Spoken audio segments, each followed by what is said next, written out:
Hey everyone, and welcome. Today we are diving deep and cracking the growth code specifically for distributors and wholesalers. We're going to lay out a really powerful blueprint for expansion. So let's just jump right in. So let's kick things off with a huge question. What's the real difference maker? I mean, why is it that some distributors seem to just plateau while others are constantly scaling up and just dominating their market? It's a question that, probably keeps a lot of business owners up at night. Well, the answer, or at least a massive piece of it, is captured right here. These are what's known as the 10 commandments of growth for distributors. But look, this isn't just some simple checklist, okay? It's a strategic guide, and we're about to decode it together. Now, here's the thing. Anyone can hand you a list of rules, right? But a list isn't a strategy. So to make this stuff truly actionable, we've taken these 10 rules and organized them into a really powerful 3-part framework.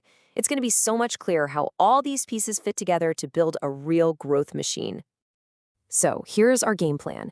First up, we're going to fortify your operations. Then we'll sharpen your sales strategy. And third, we'll talk about mastering your partnerships. And you're definitely going to want to stick around because that last piece is a secret commandment that kind of pulls everything together. Okay, let's dive into Pillar 1, fortifying your operations. I want you to think of this as the foundation of your entire business. I mean, you can't build a skyscraper on sand, and you absolutely cannot scale a business if your operational base is shaky. In this pillar, we're covering 4 key commands: strengthening your cash flow, trimming the dead weight, getting disciplined about stock management, and finally, measuring absolutely everything. First up, cash flow. It is the oxygen, the absolute lifeblood of your business. Seriously, without positive cash flow, even a company that looks profitable on paper can go under. It's all about having the cash you need when you need it to pay your bills, invest, and jump on new opportunities. Next, we've got to trim the dead weight. And you know what? This is so critical, and frankly, it takes some guts.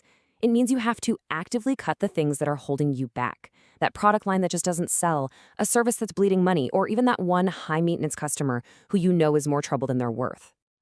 Then there's disciplined stock management. This is such a delicate balancing act.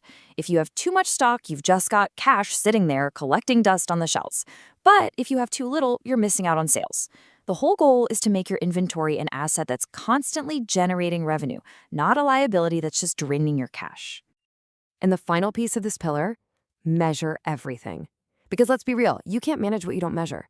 A simple weekly dashboard tracking just a few key metrics gives you a real-time pulse of your business's health. It's how you stop relying on gut feelings and start making decisions based on cold, hard data. All right, so our foundation is solid. Now it's time to move to Pillar 2, sharpening your sales strategy. If your operations are the foundation, then sales, well, that's the high-performance engine that's going to drive your whole business forward. In this section, we're zeroing in on 3 things: building what's called a high-velocity product portfolio, training your sales team to be an elite unit, and the art of selling smart, not just hard. So what in the world is a high-velocity product portfolio? Well, it's all about strategic curation. Instead of offering a massive, bloated catalog of slow-moving items, you focus on the products that have consistent demand and turnover quickly. This creates momentum, it simplifies your operations, and it generates that predictable cash flow we were just talking about. And I just love the phrasing here. It doesn't just say, train your sales team. It says, train them like a crack unit. I mean, that implies a whole other level of intensity, of discipline, and a real commitment to creating an elite force that knows your products inside and out, understands your customers deeply, and executes flawlessly. This all leads perfectly into our final sales commandment: sell smart, not hard. Look, selling hard is just brute force. More calls, more visits, more hustle. Selling smart is strategic. It's targeting the right customers with the right solutions and focusing on building profitable relationships, not just chasing transactional volume. It's a total mindset shift. So we've built a solid foundation and we've revved up a powerful engine. Now it's time for Pillar 3, mastering your partnerships. This is all about building the external highways that connect your business to the market smoothly, quickly, and efficiently.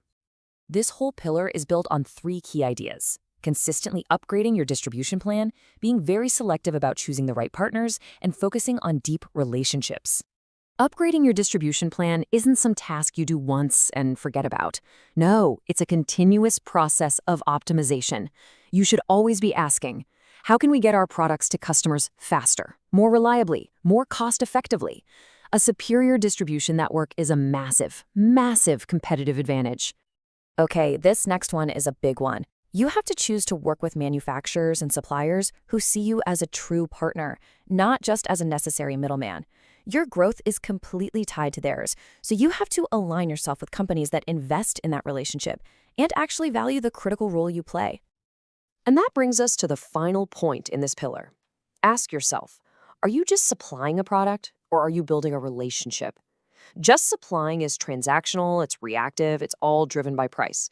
But a real relationship, that's collaborative, it's proactive, and it's focused on creating mutual value for everyone. That's where true loyalty and long-term profit are built. So we've built the foundation, we've revved the engine, and we've paved the highways to market. Now it's time for that final piece of the puzzle, the bonus secret that all of these other commandments have been working towards. And here it is, new retailer edition. Now don't just think of this as another task on your to-do list. Think of it as the ultimate metric of a healthy, growing system. When your operations, your sales, and your partnerships are all firing on all cylinders, the natural result is a constant, sustainable flow of new customers. That right there is the proof that your engine is working. And really, that's what this all comes down to in the end. A truly successful distributor doesn't just follow a list of rules. They intentionally build a system, a well-oiled engine of growth that's operating on an unshakable foundation. Every single commandment we've talked about is a vital part of that system. So I'll leave you with this question to think about. Looking at your own business right now, which of these three pillars, your operations, your sales, or your partnerships, is the one that really needs a new blueprint for growth? Thanks so much for joining us for this explainer.